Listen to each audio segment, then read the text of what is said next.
હા, નમસ્કાર. અને આપના માધ્યમથી હું તમામ ફરવા આવતા અને 31ની ઉજવણી કરવા આવતા તમામ પ્રવાસીઓને પહેલાં તો હું મારા દમણ દીવ વતી તમારું સ્વાગત કરું છું.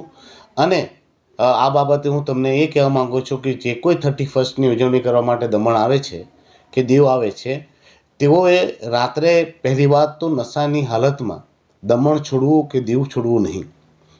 અને જો તમને કોઈ દમણમાં અહીંયાથી પાછું જવા માટે એટલે મજબૂર બનવું પડતું હોય કે અહીંયા કોઈ રહેવાની વ્યવસ્થા નથી, તો આપ સૌને વિનંતી કરું છું કે આપ મારા નંબર ઉપર કોન્ટેક્ટ કરી શકો છો અને તમને હું મારા સમાજનો જે કોળી પટેલ સમાજનો હોલ છે ત્યાં રહેવાની વ્યવસ્થા કરી આપીશ.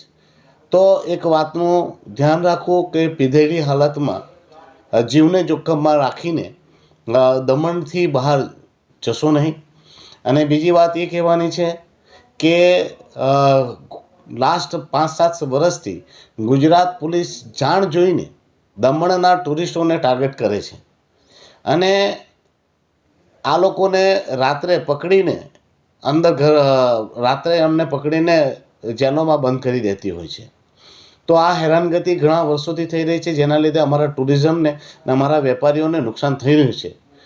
હવે હું એ પણ કહેવા માગું છું કે ગુજરાતની પોલીસ અને વલસાડ પોલીસને કે ભાઈઓ, તમે જો ડ્રાઈવર પીધેલો હોય તો જ આવી કામગીરી કરો.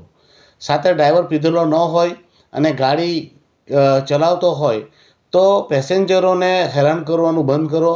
કેમ કે જે ટુરિઝમના આવે છે અને ટુરિસ્ટો જે ટેક્સ પે કરે છે તેમાં 100% રૂપિયા કેન્દ્રને જ જતા છે અને એ કેન્દ્રને જ ફાયદો થતો છે. અને અમારું ટુરિઝમના વિકાસ થવાથી પ્રદેશના સાથે સાથે દેશનો પણ વિકાસ છે, જેમાં આપ કનડત ન કરો. બાકી આમ ગુજરાતમાં જે દારૂ પહોંચે છે તે ક્યાંથી પહોંચે તે લોકો જાણે જ છે કે દારૂ ઉડીને જતો નથી કે ટનલમાં ઘૂસીને જતો નથી. ક્યાંક ને ક્યાંક પોલીસની કામગીરી પણ ત્યાં શંકાના દાયરામાં જ રહે છે. ને હું એક વાત ચોક્કસપણે કહું છું, જેટલો દારૂ દમણમાં ઇઝીલી મળતો નથી એનાથી ઇઝીલી ગુજરાતમાં દારૂ મળી જાય છે. તો ગુજરાત પોલીસ એવું ના બતાવે કે તે રાજા હરિશ્ચંદ્રની ઔલાદ છે, પરંતુ એક માનવતાની દૃષ્ટિએ પણ રાખે. જો ડ્રાઈવરો પીધેલા ન હોય તો એમને પરેશાન ન કરવામાં આવે. અને ફરીથી દમણ ફરવા આવતા તમામ મારા ટુરિસ્ટ ભાઈઓ બહેનોને એટલી જ કહેવાનું છે કે પીધેલી હાલતમાં ગાડી ચલાવશો નહીં, જીવને જોખમમાં નાખશો નહીં. આનંદ કરો, મોજ કરો, મસ્તી કરો, પરંતુ જીવને જોખમમાં ના નાખો. જો તમને દમણમાં કોઈ પણ રહેવાનું સ્થાન ન મળે તો મારા નંબર ઉપર જરૂર કોન્ટેક્ટ કરો. અમારા સમાજનો હોલ તમારા માટે ખુલ્લો રહેશે, ત્યાં વ્યવસ્થા પણ રાખવામાં આવશે. તમે નિરાંતે ત્યાં સૂઈ જાઓ અને સવારે ઉઠીને ફ્રેશ થઈને તમે પાછા પોતાના ઘરે પહોંચી જાઓ.